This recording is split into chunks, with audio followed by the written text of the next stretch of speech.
देखिए, लगभग 14 जिलों में हरियाणा में धान की खेती होती है और जिसमें से लगभग 40% एरिया में बासमती धान की रोपाई होती है।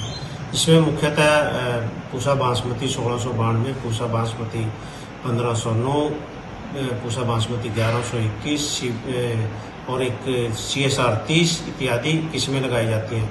ज़्यादातर एरिया में जो 11-21 है उसी की रोपाई किसान भाई करते हैं और मैं किसानों से अनुरोध करूंगा कि इसमें आप रोपाई करने से पूर्व खादों का जो प्रबंधन है वो अच्छी तरह से करें, क्योंकि इसमें बोनी और लंबी बासमती दो तरह की होती है। यदि नाइट्रोजन आपने डालना शुद्ध नाइट्रोजन, तो जो बोनी किस्में उसमें 36 किलो शुद्ध नाइट्रोजन डालें और बोनी किस्मों में 24, या यूरिया में बात करें तो 80 किलो यूरिया आप बोनी में डालें और जो 1 कट्टा यूरिया सिर्फ या 50 किलो आप जो लंबी बासमती है उसमें डालें। 12-12 किलो फास्फोरस डाल सकते हैं या आप 1.5 कट्टा लगभग SSP का डाल सकते हैं, 1 से 1.5 कट्टा। 10 किलो जिंक रोपाई के समय ही डालें और जो नाइट्रोजन है उसको 3 भागों में स्प्लिट करें, 20, 40 और 60, जितनी भी नाइट्रोजन आपको डालनी है। 80, जैसे मैंने बताया 80 किलो यूरिया बोनी में, तो उसको 3 भागों में स्प्लिट जरूर करें। इससे क्या होता है, जितनी पौधे की खुराक होती है, जितनी उसकी उम्र होती है, उसके हिसाब से उसकी भूख बढ़ती है और धीरे धीरे वो पौधा लेना शुरू कर देता है। और खरपतवारों का विशेष ध्यान रखें। 72 घंटे से पहले जितने भी खरपतवार नाशक दवाइयाँ खड़े पानी में डालें। और एक विशेष ध्यान देने की बात है, रोपाई के समय किसान भाई जैसे कादो करते हैं खेत को, कादो करने के 3 से 4 घंटे बाद ही रोपाई करें। यदि आप तुरंत करेंगे तो उसकी रोपाई गहरी हो जाएगी और उसका फुटाव होने में बहुत समय लगेगा। इससे फुटाव के जो टिलर निकलते हैं उसके टिलरों की संख्या भी काफ़ी कम होगी और इससे पैदावार पर बड़ा विपरीत असर पड़ता है। यदि आप 3 से 4 घंटे में के बाद कादो करने के बिजाई रोपाई करते हैं तो उसमें सिल्ट जितनी भी होती है नीचे जम जाती है। और ध्यान रखिए कि जब कंकड़, पत्थर, घास के तिनके उस साफ पानी में से नजर आने लगे तभी आप रोपाई करें।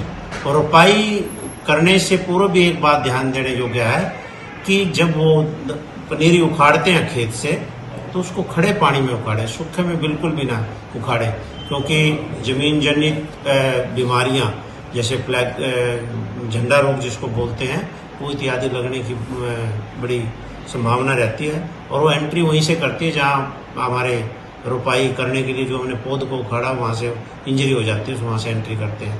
यदि हो सके तो ट्राइकोडर्मा के घोल में डुबोकर ही रोपाई करें। लगातार पानी प्रॉपर खड़ा रखें, पानी बिल्कुल ना सूखने दें और पौधों की संख्या भी पूरी रखें। जितनी पौधों की संख्या पूरी होगी तभी हमारी पैदावार बिल्कुल सही होगी। तो सर कब से शुरू हो जाती है इसकी बासमती धान की? बिल्कुल ये हमारी 25 जुलाई से जून से शुरू होगी और 15 जुलाई तक सही उचित समय। ठीक है सर, जैसे कई बार देखने को मिलता है कि कुछ किसान जब उसकी खेत को तैयार करते हैं तो उसके 2-3 दिन पड़ा रहता है खेत, तो ऐसा करें या ना करें सर? बिल्कुल बढ़िया है, जैसे मैंने अभी बताया कम से कम 2 से 3 घंटे तो छोड़ना पड़ेगा। यदि 2 से 3 दिन रहता है और खेत की मिट्टी की तासीर ऐसी है कि वो जमती नहीं है तो उसमें कोई इशू नहीं है, वो बिल्कुल बढ़िया है। और उसके बाद 2-3 दिन बाद यदि रोपाई हम करते हैं तो उसका फुटाव तुरंत होगा, वो अच्छे से चलेगी। जितनी भी सिल्ट होगी वो नीचे जम जाती है। तो सर कीड़े के लिए जो दीमक होती है उसके लिए और खरपतवार के लिए कौन सी दवाई यूज़ करें और कितने दिन बाद यूज़ करें? जब तक कोई कीड़ा फसल में आए ना दिखाई दे तब तक हम कोई सिफारिश नहीं करते किसी भी कीटनाशक की।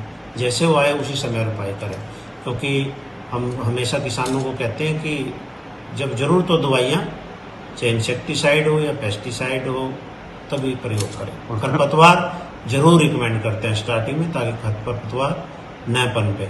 उसके लिए कौन सी दवाई यूज़ करें सर? ग्लूटाक्लोर। ठीक है सर, आपका परिचय? Doctor Karamchand, DDO Kurukshetra.